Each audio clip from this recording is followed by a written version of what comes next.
Welcome to the Mental Health Multiverse. We're your hosts, HB and LB. If you're also on a healing journey and enjoy pop culture, stick around.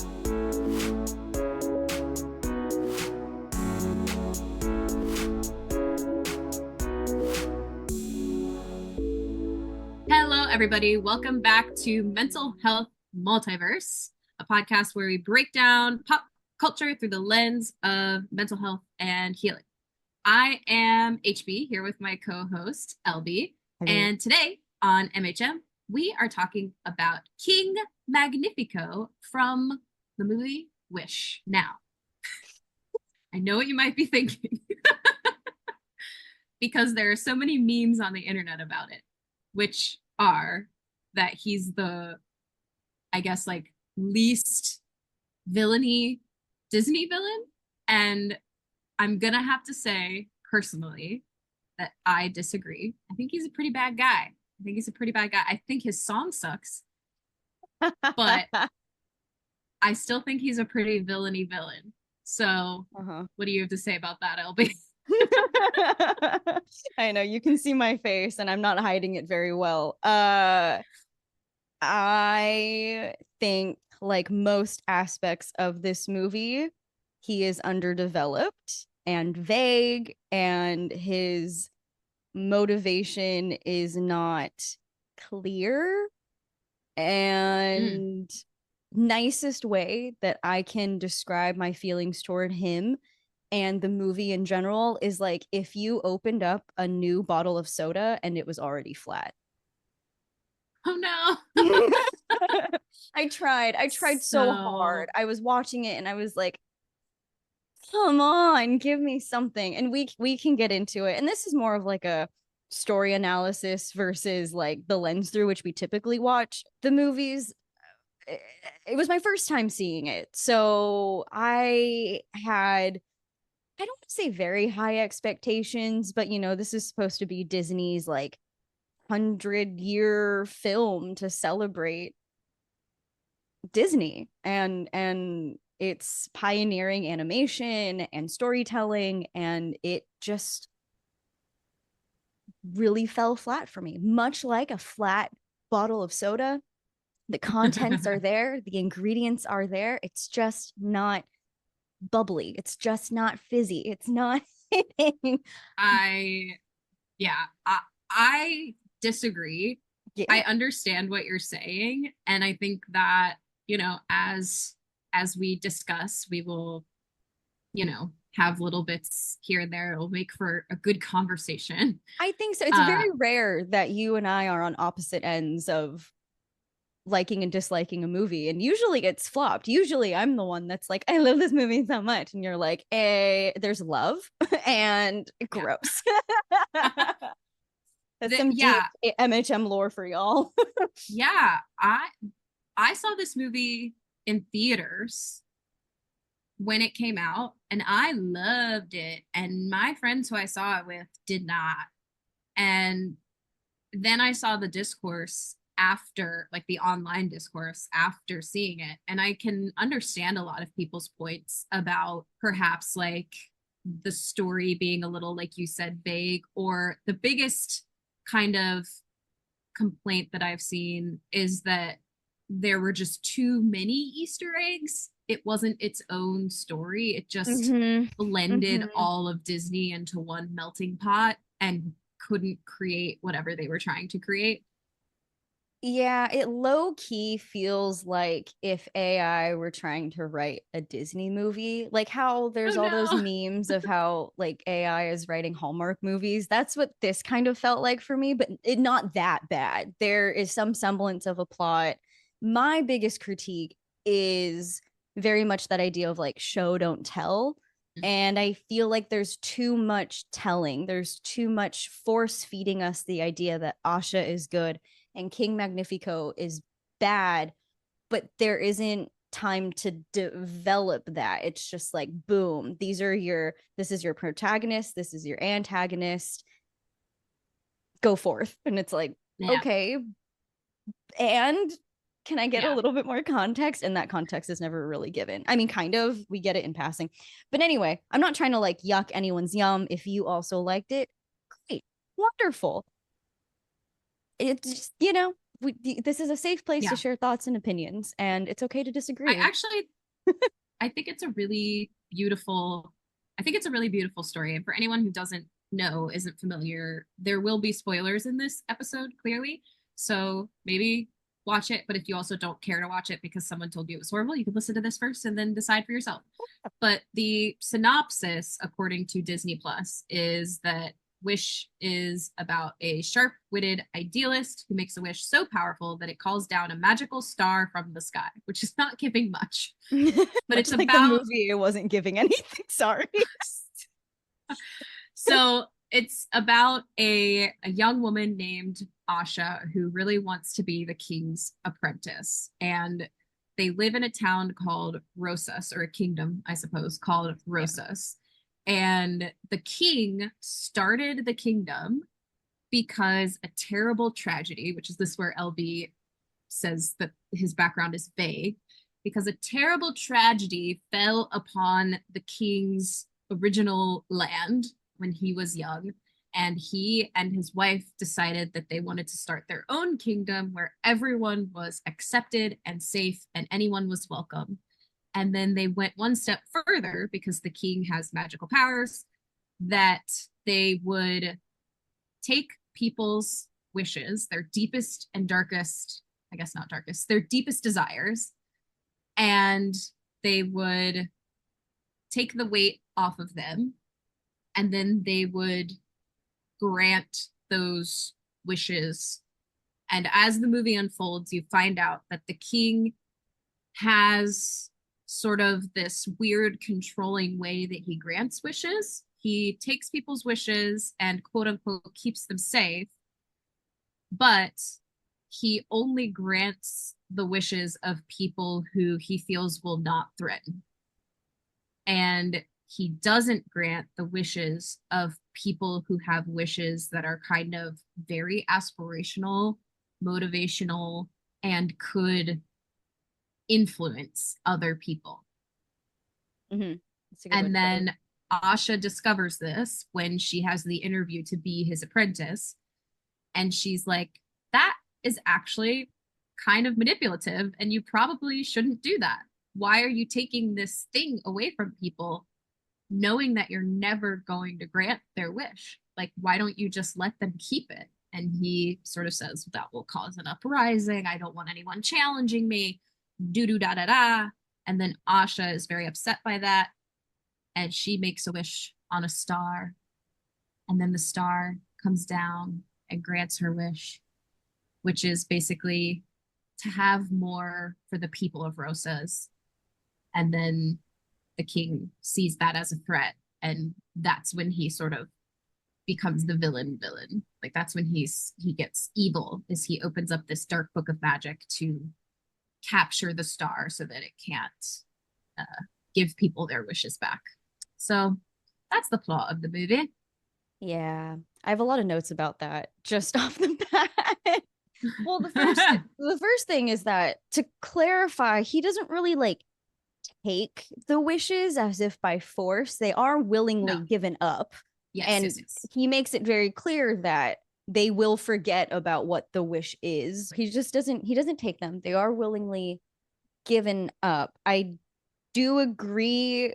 Here's like my issue with this though, and this is where I get a little bit more into like story analysis and less of like being able to suspend disbelief, because like obviously this is all fantastical and none of this would happen in real life and blah blah blah blah, but there are many stories where the magic inside of said universe makes sense, right? This one to me just does not quite make sense. And him as a character is just weird, which we'll get into, I think, a little bit more. But the whole like apprenticeship thing, the interview was weird. Like, they meet, she babbles, he doesn't even ask any questions, shows her the wishes, they sing a song together, and she's hired. But then, because she is talking back to him, she's no longer hired. She makes a wish on a star. the light is what's threatening to him, and then he's evil. And I was like, it just feels like the development missed so many stages and anyway, we're not really here to talk about all of that, but to give some, I guess, context around Magnifico specifically, the character, we have his like kind of backstory from Asha. So her opening monologue is, once upon a time, there was a young man who believed there was nothing more important than a wish, but not any wish, of course, the one that drives your heart, the one that makes you who you are. Also, I had a note about this too, because then we discover what some of these people's wishes are, and it's like to fly in a rocket to outer space, to fly with birds. And I'm like, that is who you are? We'll get into that. Anyway. Don't judge other people's wishes. I'm not, yeah, we're not here to judge. We're not here to label. I'm just pointing out some things. I'm just saying. But that could be someone's heart's desire. yeah. You do you, boo-boo. You do you. But he also understood just how impossible it can be to make that wish come true, how easily dreams can be destroyed. So he set out to do something about it. He studied magic of the world tirelessly and became a mighty sorcerer, able to protect from harm or any ill will any wish given to him. And for the good and the worthy, even grant that wish. The sorcerer didn't know if the world would want his gift, but he and his loyal wife found the most perfect island deep in the Mediterranean Sea, and there they built a kingdom like none other, where anyone, any family, no matter where they came from, were welcome. ... Gave their wish for protection and appreciation with the very real hope it could one day be granted. In that opening monologue alone, and now having seen the rest of the movie, here are my questions that HB, perhaps you can answer for me. Do the wishes change over time? Because the wish that you might have at 18 most certainly may not be the same at 100, right? Well, no. So they talk about that later when he talks about how Asha is going to destroy the wishes and he's looking for someone to come forward. And then her friend has to stall. And then people start asking questions. And one of the questions that someone asks is like, can I change my wish? And I was like, yeah, that's like a very good point, because your wish would not be the same as it was when you were 18. However, my question is, how old is Rosas? How long has it been around? Yeah. Because it seems like it might be relatively new. In my opinion, I think Rosas is new-ish. And I think that most of the people who have given their wishes were closer to the age that they are now than 18 when they gave their wish. Yeah, that was unclear too, because Asha's, if we were to give her a motive and a driving force, it's that her grandfather is turning 100 and she wants him to get his wish granted before he inevitably passes away, because he is ancient and very, very old. But they make it sound like he gave his wish at 18 and he's been alive for so long without getting it granted, which would then put Rosas at least over 100 years old. Yeah, but then does that mean that King Magnifico and his wife don't age? Yeah, I don't think that's the case. I don't think that's true. I think that Rosas is relatively new. And of course, we could do research on this. We have not. We obviously, this is not the point or focus of this podcast. Yeah. But what I got from it is that Rosas is relatively new. Mm-hmm. Maybe not maybe 20 years, let's say. So like Asha was maybe born there. So maybe her father, mother, and grandfather were the ones who immigrated there, right? Yeah. And maybe her grandfather has been waiting 20 years for his wish. But I do not think that it makes sense that it would be that he was waiting since he was 18. Because it doesn't make sense to me that the king and his wife don't age. Yeah. I mean, yeah. Yeah. And they don't seem that old either. No. So, that's a big plot hole. Question. If anyone wants to fill that in, question. Because I thought the same thing. It seems like the wishes age along with their person, but that the wish doesn't change. So like when she looks at her grandfather's wish, he looks exactly the same as he does. Yeah. Right. But I don't think that the wish evolves or changes, which is interesting because your wishes can evolve and change. Yeah. And I do think the first time I watched this, I didn't really think about this at all. But when I was watching it again for the purpose of this podcast, it really bothered me that people were so okay with forgetting their wishes. You know, because I was sitting thinking, like, first of all, what is the one wish that drives my heart? Secondly, could I imagine forgetting that wish? Would I want to forget that wish? Is that something I'd be willing to like give up?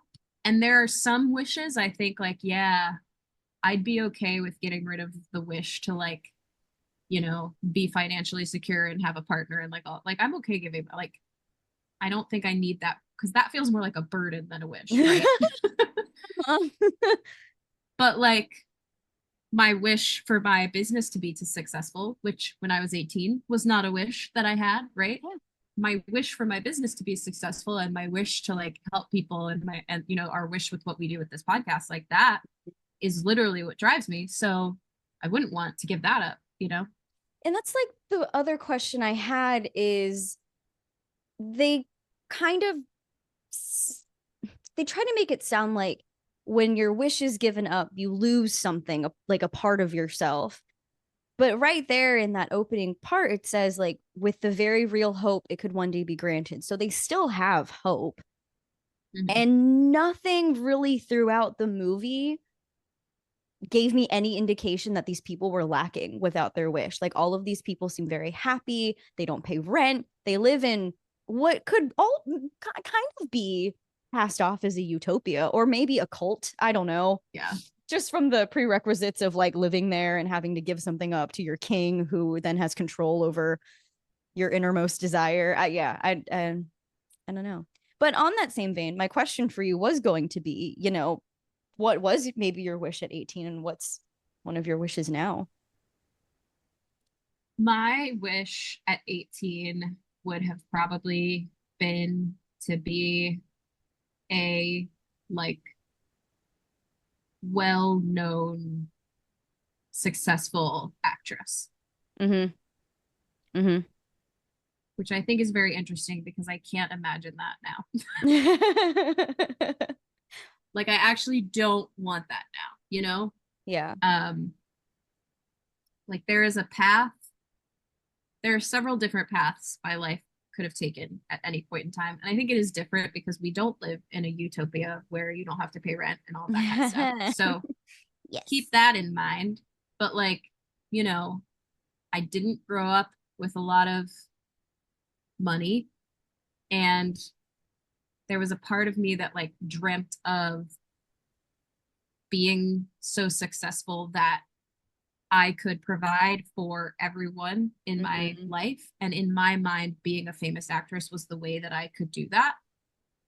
Because that was like, because I was an actor, I went to school for that. And, you know, XYZ, I thought if I can become a successful actor, I can. So I guess my wish essentially was to provide for my family or provide for the people who've provided for me. But the way that I thought I had to make that happen was by becoming a famous actress. And then I feel like there's a, you know, this is Mental Health Multiverse. In a different universe, there is a Heather that stayed pursuing that path and became a famous actress. And I honestly am trying to imagine my life.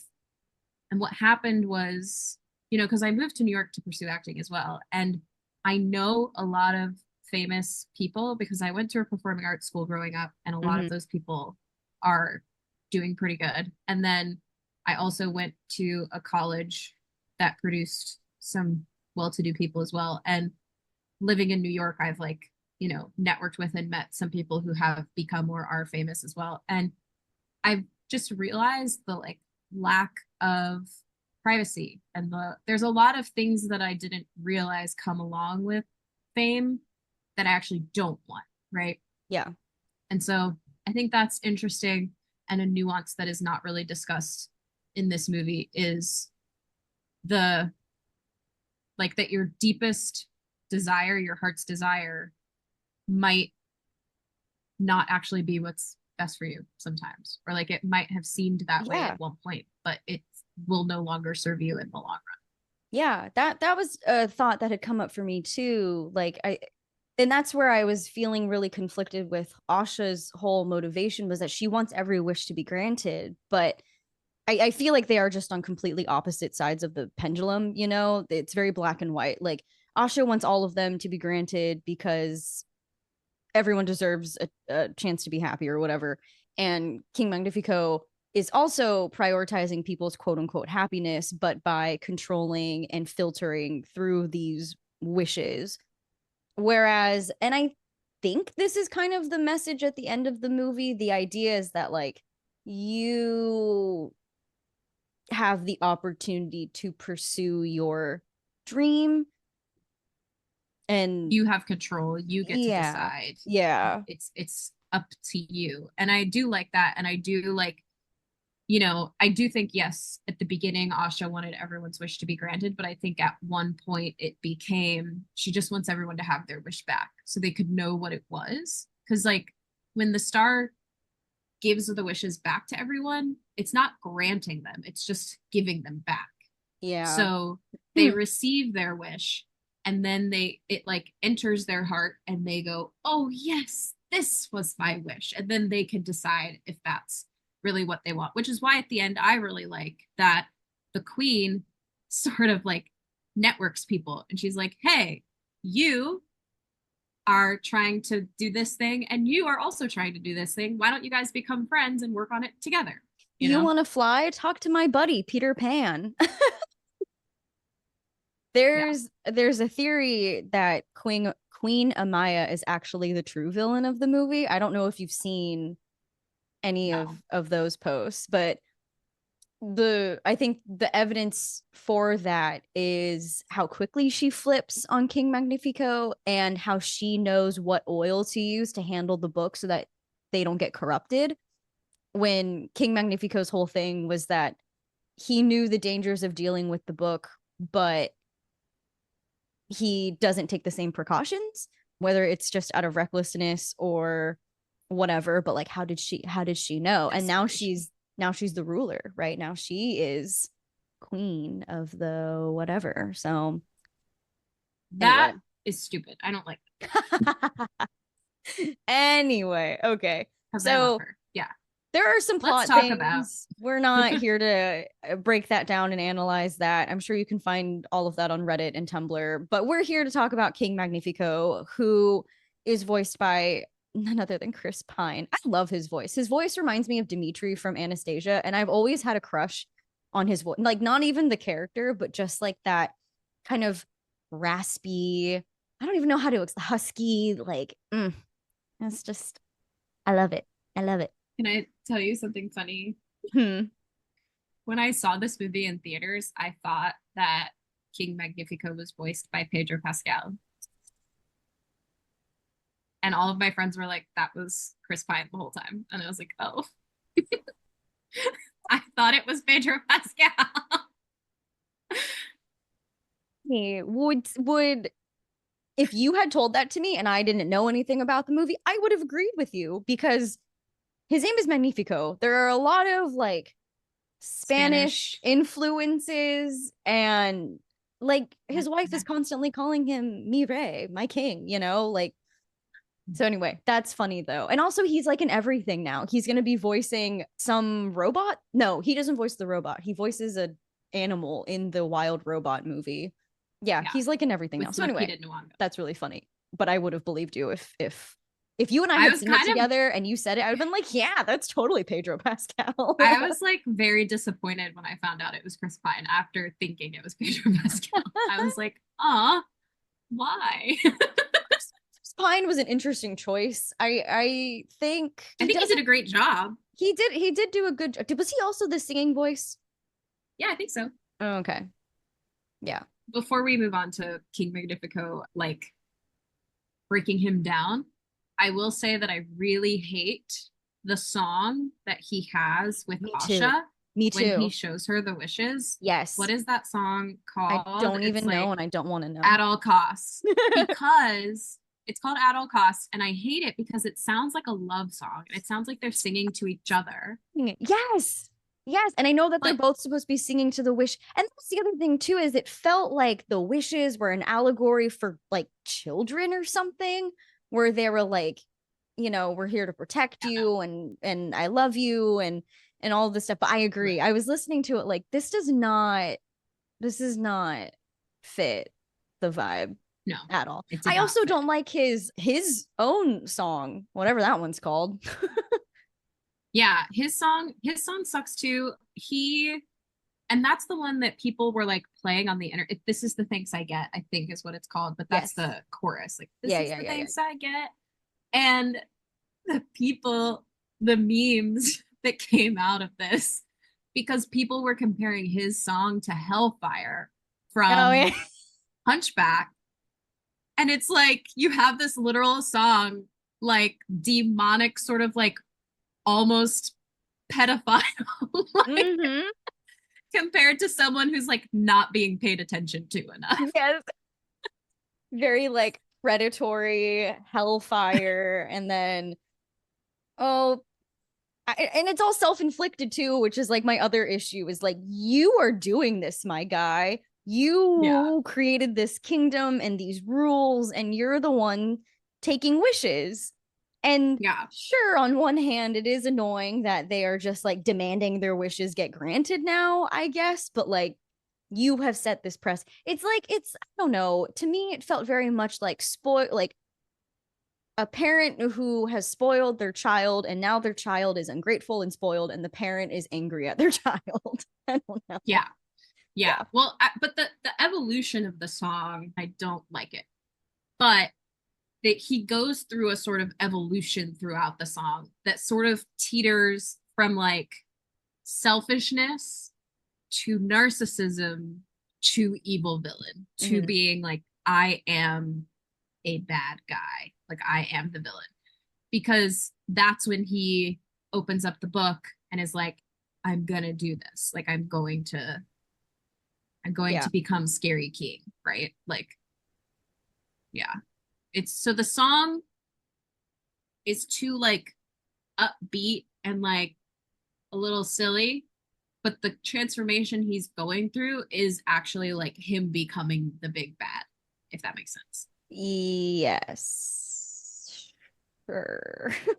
Well, why do you disagree? I'm curious. Well, Because it's not that that's what happens. It's like, no. You're correct, and I'm not disagreeing. My dislike of the whole scene in general is just how the pacing is weird. Is like my whole thing about it. The pacing of the whole movie is weird. You mentioned narcissism, and I know that's like kind of a big buzzword right now on social media.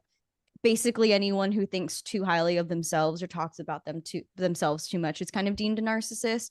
So I'm curious if maybe you would like to point out specific things that make a narcissist and how King Magnifico could be. Again, we are not here to diagnose or place labels, but could potentially fall under the realm of a narcissist. yeah. So, one big thing about narcissism is the manipulation and control. Mm-hmm. And King Magnifico kind of, so he is obviously the king. He's the highest level that you can possibly be. Self-ordained. Self-ordained, yes, like you said, maybe a cult. Uh, and he is the one who everyone, and like he says, and like a lot of narcissists may do, is that they have justification for the ways that they behave, right? Mm. And so his justification is that everyone is willingly giving him their wishes, right? And so because of that sort of justification, he sees it as him sort of being the kind of playing God in a way. Like, I get to choose which people are worthy of having their wish granted. Mm-hmm. And but then there's also like no the burden of it, like, oh, this burden that has been placed upon me. right. And so there's some manipulation in the way that he makes it seem like the townspeople have control and like he's doing something wonderful for them. when really he is sort of manipulating and has this kind of rule for himself that he will not grant a wish that he finds threatening, even if it is something as simple as wanting to play music, right? Which is Yeah. Asha's Sabo's wish, right? Mm-hmm. Another bit of narcissism and or another trait of narcissism is the like poking fun at or being mean to the people close to you and then saying it's just a joke. It's just a joke, right? Like I was just kidding. And he does that to the townspeople multiple times when he like comes out really scary and kind of scares the shit out of them with his magic. Mm-hmm. And then he's like, oh, come on. I was just playing. It was just the trick a of joke. the light. I was like, oh my gosh, that's triggering because of some people in my life who have been narcissists who did the same thing to me. Like, you know. Yeah. Yeah. So those are the 2 or 3 or however many things I said, like however many points I make that sort of make me feel like he's a narcissist. When he's giving his speech about, he also lies, like he lies about Asha taking people's wishes to manipulate the crowd into going after her. When he was giving his speech, it felt very, and this is probably just because I just watched it, but he felt very Homelander to me. Like it felt like a little bit. Oh God. Homelander is also kind of like classic Kind sort of narcissistic. Well, yeah, not kind of. Oh God. The narcissistic tendencies. And so that too, I felt the parallel there of that. Yes. I'm sure there's more, but those are the things that are standing out in my head right now. Yeah, no, that makes sense. A quick Google search reminded me that some of the common symptoms are like grandiosity. Again, this is on a person who just like really talks highly about themselves, but like in a way to put other people down because they feel threatened and they feel, I mean, to me, at the root of narcissism, how do I want to say this? Sometimes people who may seem narcissistic are just actually very insecure. Mm-hmm. But I think in King Magnifico's, well, because that was the thought I had at the beginning, was like he was like talking really highly about himself and they were making cookies with his face on it. And he seemed to really soak up everyone's love and admiration for him. And Queen Amaya keeps telling him too, like, your people love you, they'll do anything for you. And it's like that weird need to be validated and admired that I was like, is he a narcissist or is he just insecure? But for me, it was like the disregard for people's feelings and the excessive need for admiration, because one of the key traits of a narcissist is just like constantly needing supply, and when that supply gets cut off, then they like, you know, have to find it somewhere else. And anyway, all of that to say, I think all of the examples you listed make sense. And also how much they reference him thinking he looks so good. Yeah, he's so, well, I feel like that was just also playing into the whole evil queen, like who's the fairest in the land, which I think there is an Easter egg in that when he gets sucked into the staff, spoilers, when he gets sucked into the staff and the green light flashes, you see the face from the magic mirror flash for a second. Oh, cool. Yeah. There were a lot of Easter eggs in this. Like you said, there were. Yeah, when he's making the staff, the poison apple is hanging there with the. Yeah. But yeah, there's a lot of reference to him like loving mirrors, loving looking at himself, which I think is, yes, a nod to the evil queen, but also a nod to thinking highly of himself. Self-absorption, whether we want to call it narcissism or not. He thinks very, very highly of himself. And I think a lot of that has to do with the same reason why he made himself king rather than just like the king's hand or the king's high mage or whatever. Like he put it upon himself to be the ruler and controller of this kingdom. Yeah. But I do think that, you know, while we're talking about all of this, like, not that he is justified in any of his actions, but one of the points that we want to focus on is maybe like villain background and villain I was trauma. just gonna say. And there's a point where he has a quote. I can't remember exactly where it happens, but he's talking to Amaya, I think. And he says, everything I do is to make sure that that never happens again. And he points to the tapestry that's like burnt and it's representing his town that got ruined and destroyed by some vague force that we never find out, right? And so he says, everything I do is to make sure that that never happens again. And I agree with you. I do think that it would have made for a more compelling story if we knew what happened to him specifically and how close whatever Asha is doing is reminding him of that experience. Yeah, because I'm so curious. Like, obviously something traumatic and bad happened to him, but what was his role in what happened to make him feel so easily threatened by this person who has no, essentially no power? And so if he has all this power, why doesn't he just make her forget that she saw the witch? Anyway, again, it's a plot thing. We're moving away from that. But yes, he did obviously go through something incredibly traumatic. Perhaps he lost his entire family. Perhaps the whole town was destroyed. I don't remember exactly what was said about what happens to where he came from specifically. But he seems to, his motivations are obviously to make sure that that does not happen to Roses. Yeah. I would have loved to if that was fleshed out a little bit more, because they talk a lot about regret. One of the reasons why he takes people's wishes is so that when they are not fulfilled, they don't feel any regret for not having them fulfilled. And so I'm so curious what regrets he may have that influence that particular motivation for taking the wishes. So yeah, his background and motivation is a little unclear. We get a vague little hint. Something bad happened to him. He doesn't want anything bad to happen to him or anyone else again. So he creates this cult utopia, whatever you want to call it, to keep people safe. His need for control too kind of reminds me of, and I'm guilty of doing this, of like jumping into fixer or savior mode when people are in distress or come to him with a problem. Not that people's distress is uncomfortable to me, but I just feel most helpful when I can help solve a problem, and that makes me feel like a good friend, right?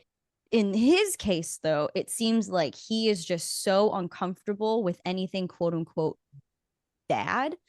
And then I think Asha kind of swings in the completely opposite direction, and everything has to be like really good. And that's probably where a lot of my criticism comes with this movie. It doesn't feel very nuanced. That's the last thing I'm going to say on that, and we can keep going with character stuff. We talked a little bit about personality traits, his need for control, his constant need for admiration from his subjects, from his wife, from himself, right? Because like you said, that whole song where he's going from bad guy to actual evil villain, it's reflections of himself in all of these mirrors around the castle telling him and egging him on to not feel threatened ever at all, to soak up all the power in this book. I guess relationships is another aspect I wanted to ask you about, because I think it's really interesting how receptive he seems of Queen Amaya's advice, but then he quickly flips and deems her like a traitor. So the question is, how do their relationships with other characters reflect their mental states, and what attachment styles might they exhibit? So I'm curious, what attachment style you might think that is, or I don't know. I just feel like you're like the relationship person. So I want to ask you the relationship questions. I am chronically single, so because you have really good standards. Thank you. My gut is telling me that he has an anxious attachment because of the way he requires so much validation. That's what my gut is saying. And perhaps that anxious attachment is also why he's so quick to flip on her because he feels like he's been betrayed. If you have anxious attachment and you sense any change in behavior, you are very attuned to that. And so perhaps that is what's going on there. in terms of like, you know, I feel like his relationship with Maya is very strong, right? Like they built this kingdom together. So it's interesting to me, and maybe plays in a little bit to his self-absorption, that he chooses not to listen to her when she gives advice, because there is that sort of like masculine energy going on where it's like, well, I am the man. I am the one who controls everything. I am the one who makes all the decisions. And she even says multiple times, like, we built this place. We did this. Like she uses we a lot. And he says I. So yeah. Because something going on there. Yeah. in that opening monologue, the only thing we get to describe the queen is that she's his loyal wife and they choose to blah blah blah blah blah. So yeah, I thought that was interesting. I do love that she betrayed him, though. I think like that's one of my favorite parts of this movie, which is why I'm so upset when you're like, the queen is the villain. I love how badass the queen is. Like, I think that it's really cool that she's friends with the servants in the castle. I think it's really cool that, you know, when she finds out exactly what's going on, she helps them. And, you know, you know, a thought that just came to me too was typically with classic Disney villains, it's usually a duo. Like there's a main bad guy and then they have a henchman, like Captain Hook and Smee, I think is his name. Jafar and Iago, you know, someone always like egging them on and being their right-hand man. So I think the thought there was that another aspect of quote unquote traditional narcissism, I guess, is like self-isolation. It's like this weird duality of like constantly needing admiration and validation, but then also like needing to be alone. Because the thought I had too while watching it was like, well, why isn't Amaya in on this evil plot, or why doesn't she join forces with him after they've been so devoted to each other?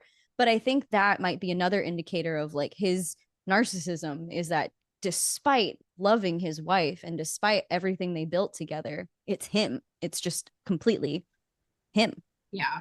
And there are multiple lines, I don't think I wrote them down throughout, where characters say they thought so highly of him, right? But this is who he actually is. And I think that happens with a lot of people too. And sometimes in relationships, you have a vision of a person, or they show you only a certain side of themselves. And when you see the other side of them, it's hard to accept that that's who they really are, or that's how they actually behave. And sometimes that's why some people stick around longer in relationships, is because they think, well, I fell in love with this person. They need to be the person who I fell in love with. What does that say about me that I am abandoning them or leaving? Like how can I, like, this is the person I chose. What does it say about me that I chose a person who's so horrible, right?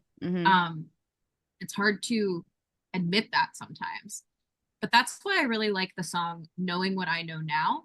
It reminds me very much of like know better, do better mentality of like, oh, I supported the king. I thought that what he was doing was great. I actually know what's going on now, and I'm going to change my behavior because of that. So yeah. My last kind of questions for you. I don't know why this feels like I'm interviewing you, but that's fine. I think one of the things we both kind of like about villains is the potential for redemption, or when they actually go through redemption arcs.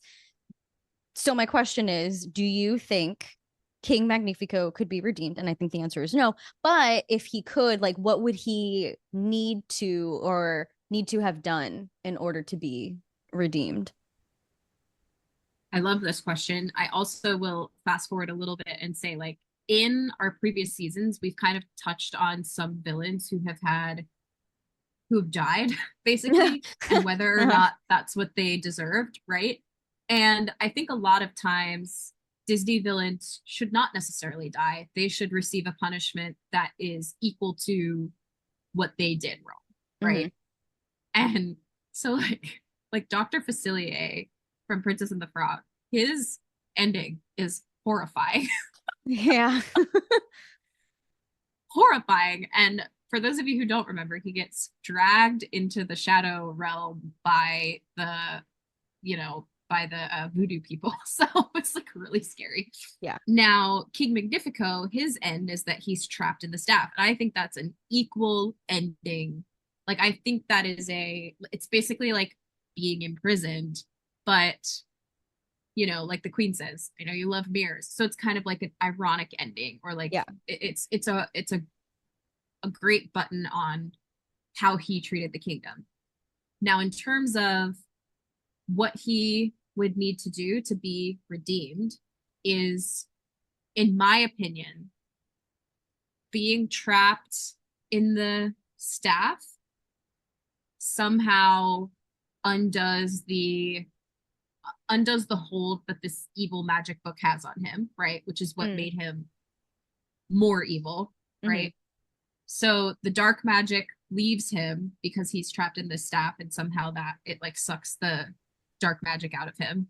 So that's step one. And then step two, I think, would be like, I'm trying to imagine some sort of situation where he rebuilds and becomes one of the people. Like, he's no longer king, because I think a big theme of this movie is like community and being one with each other, being like, we're all made of the same stuff, right? We're all made of stars. And so if he can pull himself down to the level of the people, and if they can show us that he's like in community and actually serving rather than control, like, I think that would be a path to redemption for him. Yeah. I could see that. Yeah, because that's one of my favorite things about this movie. I really love, I mean, I love community and I love people coming together. And I just love the moment where Asha starts singing and then all the people start singing with her, like, to sort of undo the magic that has been done, because they want to be wishing on stars, but they are made of stars, right? And so I also kind of love that, like, side note about kind of like anti-religion in Disney, like, oh yeah, we're made of stars, guys. We are all star stuff. Anyway, that's beside the point, but I just loved that moment when like everybody starts singing and they all start to glow. It's just very beautiful to me. It makes me cry every time. Yeah. And I think like a moment of the king sort of being down on that level and in that way, that's the only way I can sort of see a path for redemption for him. No more dark magic and in community with his people. Yeah, that makes sense. I think my brain is kind of going toward how we could have taken the bones of what already is and actually given him a redemption arc. Because I feel like we really could have, by, instead of introducing the dark magic halfway through the movie, having it kind of be a presence all the way through, and he maybe not even realizing that it's taking a hold, because maybe that was like the only way. That was one of, because in the beginning there's this whole thing about how he learns about all the magic, right, in the world or whatever, and becomes this most powerful sorcerer. And it's hard for me to believe that an all-powerful sorcerer doesn't dabble a little bit in dark magic, Yeah. Especially because he's building a kingdom. Like, where did all of this stuff come from?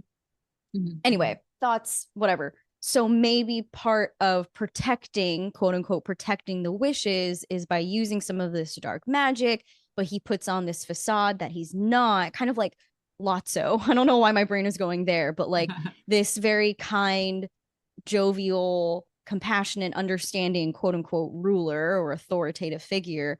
And then Asha gets to see more of the behind the scenes and sees that there's actually this darkness that's controlling him and controlling the process. And then the redemption is that he uses his accumulation of powers for good and destroys the darkness in the realm, and maybe even that had potentially contaminated the wishes or something. I don't know.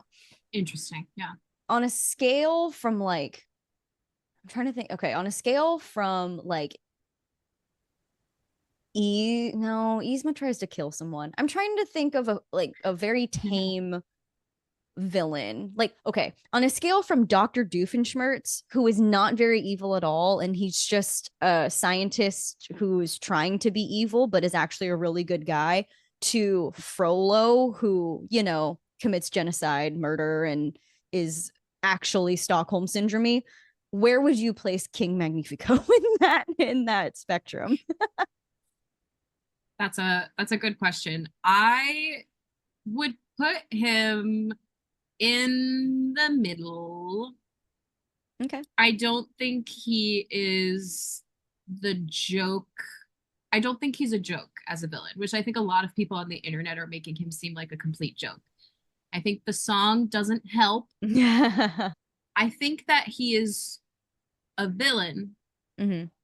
and pretty dark, but he does not try to kill anyone, to my knowledge, besides Zasha, maybe, question mark. I don't know. He doesn't. I mean, he like could have thrown her off the top of the building that they're on, and he doesn't. So I guess not really.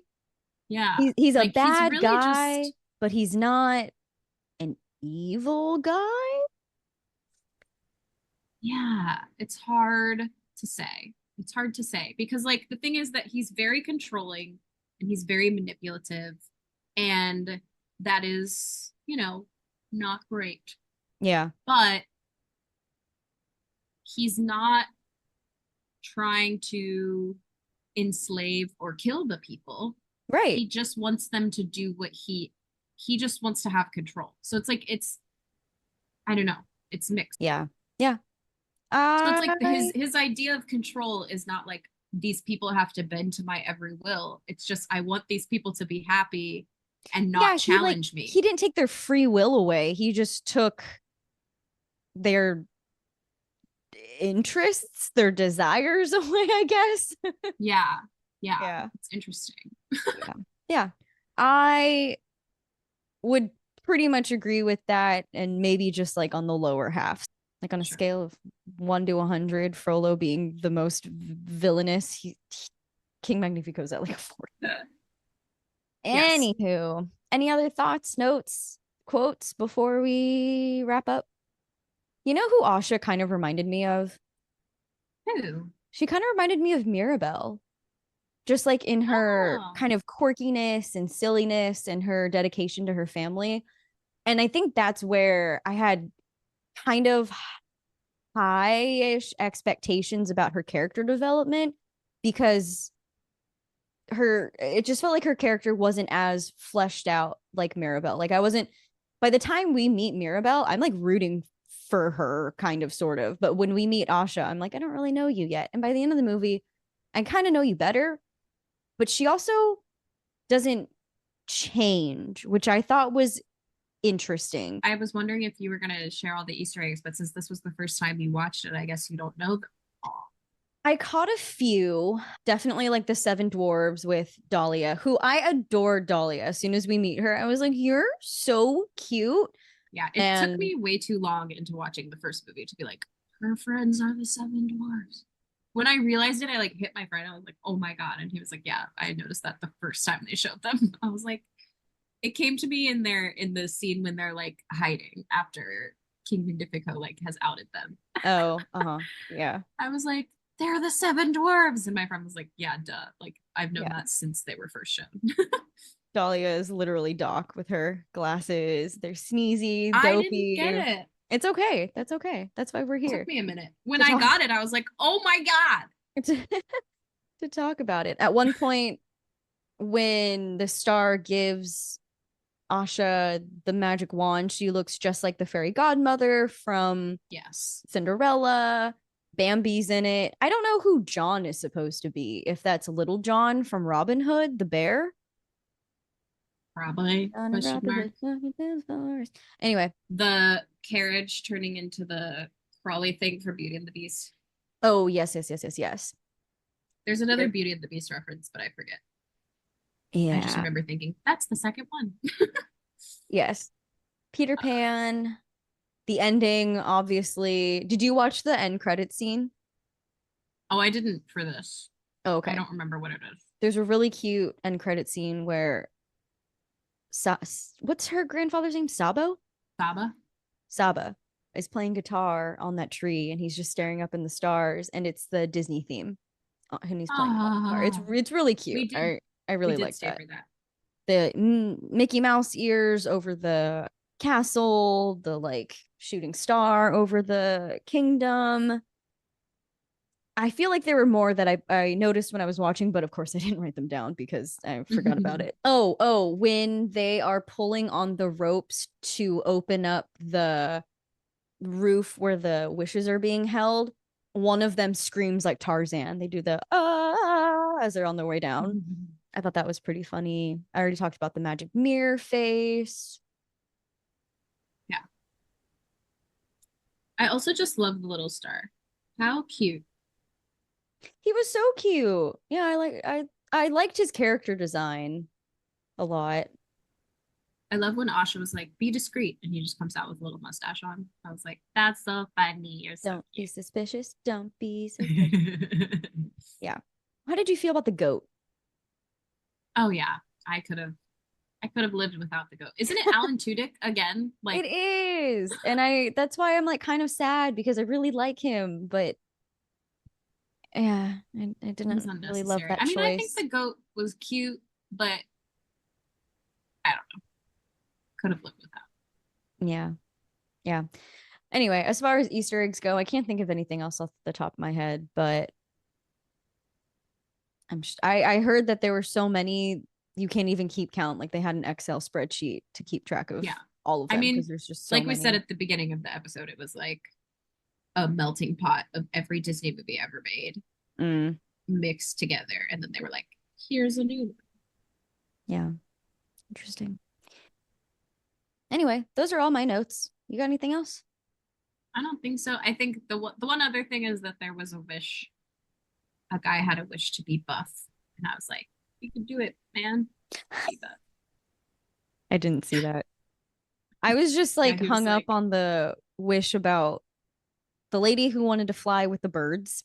My friends pointed out that one other person's wish was to fly a rocket to the sun, I guess. And they were joking. That is actually a lot of people's wish. To go into the sun? Maybe not to the sun. Maybe not into the sun. I don't remember it going into the sun. But like, think about astronauts, man. Oh yeah, sure. I guess my last question then to wrap this up is what is your wish? What is your dream, HB? I do think there's a duality here because there's a point where Magnifico is like squishing people's wishes, and one of them is like true love, and he squishes it. I was like, please squish my wish and desire for that because it's killing me. And then so there's like I have like that desire of like I would love and a partner and happiness happily ever after, right? But then the other side of that wish, I guess, to stick to what I was saying about being able to provide for my family and everything, is like I wish for tangible success that allows me to live comfortably. Yeah. That's my wish. Definitely one of mine as well. Just again, I don't need a superfluous amount of funds. I don't need a lot of material things. I just want to not wake up in the middle of the night in a panic that I may not possibly be able to pay rent this month. Right. And I was going to say like happiness, not just for myself, but for others, and not in the way of like I don't want anyone I love to not experience pain or hardship as much as I would love for that to actually happen. But I think just little bubbles of protection around the people I love and care about and for their safety is my wish. And maybe on a more humorous note, a lot of people to listen to our podcast. Yes. That would be fun. So if you would like to grant our wish, please share this podcast episode with people you know and just screenshot it and tag us at mhm.thepodcast and say, this is me helping Grant HB and LB's wish. There we go. I love it. I love it. Thank you in advance. Yes, because we got a little podcast and it is growing, but we'd love for it to reach more people who might need to hear. Yeah. And again, we're not asking for it to reach millions, for us to have a talk show, to be featured on Spotify or anything. Just to help the people who may enjoy it and find some comfort or little nuggets of wisdom to find our podcast. Yeah. And join the HBLB Mental Health Multiverse. Yes. I like that. Yeah. All right, y'all. Well, thanks for listening to this episode, and we will see you next time. Haha. Bye. Bye. Yay.